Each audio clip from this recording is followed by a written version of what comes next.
Hello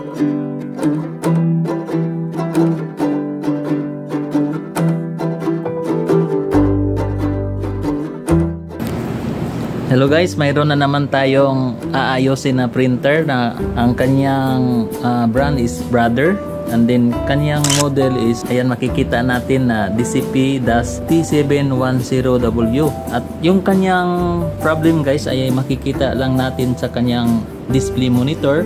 Ayan, so makikita natin yan, inbox full, and then see troubleshooting in user's guide. Ayan, makikita natin yan guys. So ang gagawin natin dito is sundan nyo lang yung, para ma-fix natin ito, sundan nyo lang. So press lang natin itong menu, and then mono, and then menu again.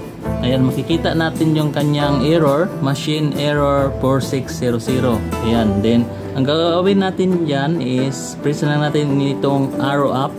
Ayan, press lang natin hanggang aabot tayo sa 8. Ayan, then pag 8 na yan, press lang natin itong OK. Ayan, then press natin again itong up, and then 0. Then press natin itong OK. Ayan, so dapat makikita na natin yung error code na yan. So ayan guys, so error code. So after yan guys is press natin itong mono. Ayan, so i-press na natin ito hanggang makita natin yung ports count. Ayan. Ayan, so nakikita natin yung ports count, press natin itong OK. Ayan, so makikita natin dito, mayroon siyang lumabas na ports count, ports 007617, na ibig sabihin na ay maraming ports count na yung ating printer. Ayan, so makikita natin dito. So ang gawin natin is press na natin itong up, and then 2. So first is 2, then press OK, and then next is up again. Hanapin na natin yung 7. Ayan, then okay. Then next is up again, and then hanapin natin yung 8. Ayan, 8. Then okay. Next is up ulit. Hanapin natin yung 3. Then okay. Ayan. So nakikita natin na bumalik na sa 0 yung ating ports. So pag ganyan na guys is press lang natin itong, so nakikita natin yan na ports is bumalik na yun sa 00 yung kanyang ports. So press lang natin again itong menu. Ay, so press lang natin itong mono. Ayan, din menu. Stop.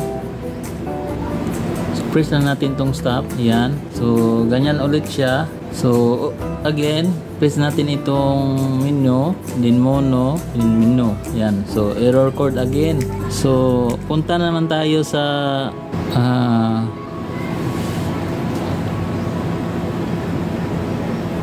so ayan, so press natin itong arrow up, then hanapin natin yung 8 ulit. Ayan, then press natin itong OK, 8 na yan, then OK. Then press natin ito ulit up, hanapin natin yung 0, then OK. Then error code ulit, and then dito naman tayo sa mono. So hanapin natin yung flashing. So press natin itong mono hanggang sa makita natin yung flashing.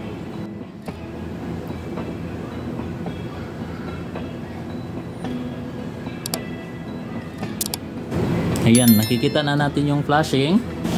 Ayan, flashing na yan guys. So press natin itong OK guys. Ayan, so makikita natin yung kanyang mga number na ang dami na guys. So ayan, makikita natin yung kanyang nakadisplay sa monitor, FLSB key, at yung kanyang number. So ang gawin natin dito guys is press lang natin ito up, arrow up, then hanapin natin yung 2, then press OK, and then next is arrow up again, and then hanapin natin yung 7. Okay, next up again, hanapin natin yung 8. Okay, and then up again, hanapin natin yung 3. Okay, ayan. So bumalik na sa 0 yung ating FLSB key. Yan. So pag nakikita natin na 0 na yung ating FLSB key, so i-off na natin yung ating machine. So long press lang natin itong power button. Ayan, shutting down. Ayan, so i-turn on na natin ulit.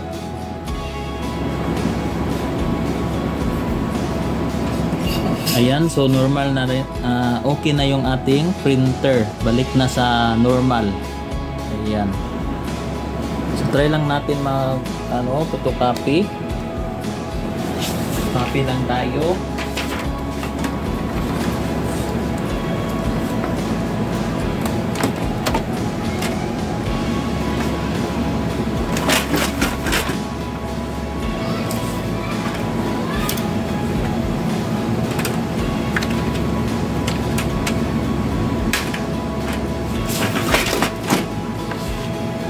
Ayan, so photocopy lang ako. Color.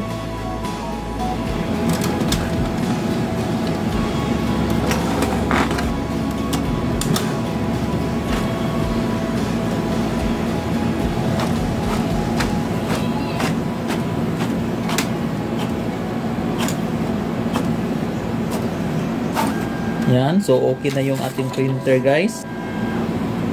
Approve.